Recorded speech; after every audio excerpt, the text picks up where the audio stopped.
इससे पहले आपने सुना कार्तिक मास का 17वां अध्याय। आज सुनिए कार्तिक मास का 18वां अध्याय। 6 नवंबर शनिवार के दिन सूर्योदय का समय रहेगा सुबह 6:38 और सूर्यास्त का समय रहेगा शाम 5:42 पर। अब सुनिए कार्तिक मास का 18वां अध्याय।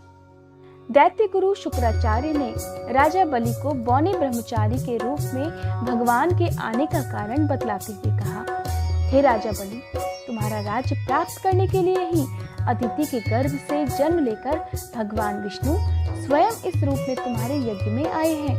दान के रूप में तुम उन्हें कुछ भी मत देना, वरना चले जाओगे। इसके उत्तर में बलि ने कहा था, हे गुरुदेव, आप मुझे अधर्म का उपदेश क्यों देते हैं? घर आए याचक को दान ना देना अधर्माचरण नहीं तो और क्या है?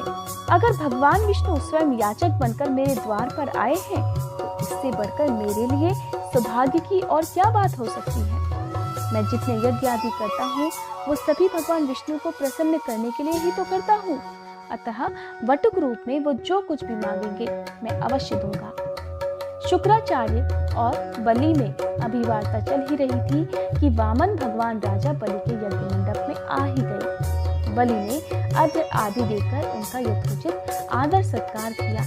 फिर हाथ जोड़कर बोला, हे नाथ, आपके दर्शन कर मैं कृतार्थ हो गया। अब आज्ञा दीजिए कि मैं आपकी क्या सेवा करूं। तब भगवान ने कहा, हे राजन, तप करने के लिए हमको 3 पग भूमि चाहिए।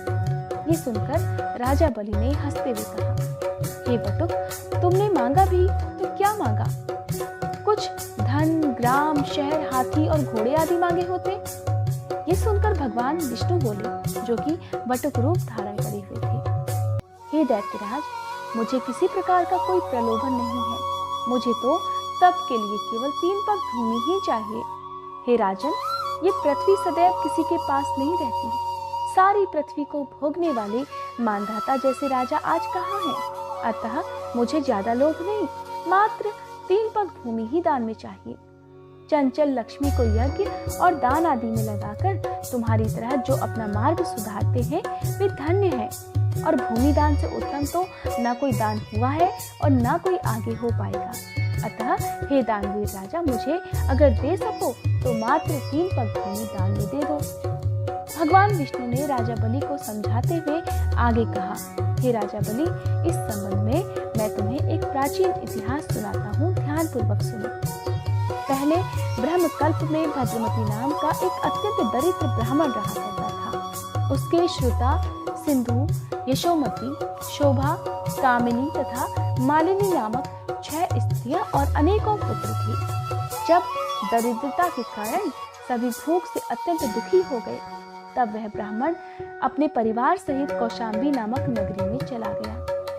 कौशाम्बी नगरी में पहुंचकर भद्रमती ने सुघोष नामक एक धनी ब्राह्मण से 5 पग भूमि दान में मांगी, जो उसने सहर्ष दे दी। इसी 5 पग भूमि के दान के कारण सुघोष नामक ब्राह्मण को विष्णु भगवान के यहाँ परम पद प्राप्त हुआ। तत्पश्चात एक अन्य ब्राह्मण के मांगने पर भद्रमती ने वह दान में मिली हुई 5 पग भूमि उसे दान में दे दी। इससे भद्रमती को भी मोक्ष की प्राप्ति हुई। इसी कारण कहता हूँ, हे राजन, मुझे भी 3 पग भूमि दे दो, जिससे उसे किसी को देकर मैं भी मोक्ष का साधन प्राप्त कर सकूं। वामन भगवान के द्वारा प्रेरित करने पर राजा बलि गंगा सागर अर्थात टूटी वाला लोटा लेकर भूमि का संकल्प करने को तैयार हो गया। तब गुरु शुक्राचार्य अपने तपोबल से सूक्ष्म रूप बनाकर राजा बलि को भूमि दान करने का संकल्प करने से रोकने के लिए गंगा सागर की टूटी में जल रोककर बैठ गए। वामन भगवान शुक्राचार्य की इस चाल को जान गए, अतएव उन्होंने एक तेज नोक वाली कुशा लेकर लोटे की टूटी के छेद में डाल दी। इससे शुक्राचार्य की एक आंख फूट गई और टोटी से राजा की अंजुरी में जल आ गया। और तब राजा बलि ने 3 पग भूमि दान में देने का संकल्प दे दिया। उसी समय भगवान अपना विराट रूप धारण कर ब्रह्मलोक तक बढ़ गए और उन्होंने केवल 2 पगों में ही सारा ब्रह्मांड नाप लिया। भगवान के पांव के अंगूठे से ब्रह्मांड फूट गया और फूटे हुए मार्ग से पानी के अनेक स्रोत बहने लगे। भगवान विष्णु का पैर उस जल से धुलता रहा। वही लोक पावन जल ब्रह्मा आदि देवताओं को पवित्र करता हुआ सप्त ऋषियों से सेवित सुमेरु पर्वत पर पड़ा तथा गंगा जी के नाम से विख्यात हुआ। इस प्रकार पतित पावनी गंगा जी की उत्पत्ति भगवान के श्री चरणों से हुई, जिसके स्नान तथा स्मरण मात्र से जन्म जन्मांतर के पाप नष्ट हो जाते हैं। यह दृश्य देखकर समस्त देवतागण तथा ऋषि मुनि स्तुति करते हुए कहने लगे, हे अनंत मूर्ति, जगत के पालन करता परम पिता और सबके स्वामी, आपको नमस्कार है।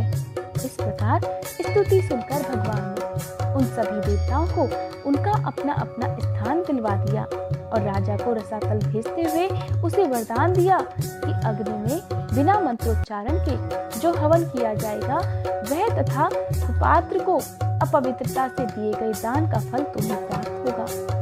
इस प्रकार भगवान ने देवताओं को सुंदर स्वर्ग तथा बलि और अन्य दैत्यों को पाताल दिया। इतना कृत्य करके विराट भगवान पुनः वामन रूप हो गए। तब समस्त ऋषि मुनियों ने, समस्त देवी देवताओं ने भगवान की फिर से स्तुति की। ये था कार्तिक मास का 18वां अध्याय। आगे की वीडियो के लिए आप मेरे चैनल को सब्सक्राइब करके बेल आइकन प्रेस कर सकते हैं।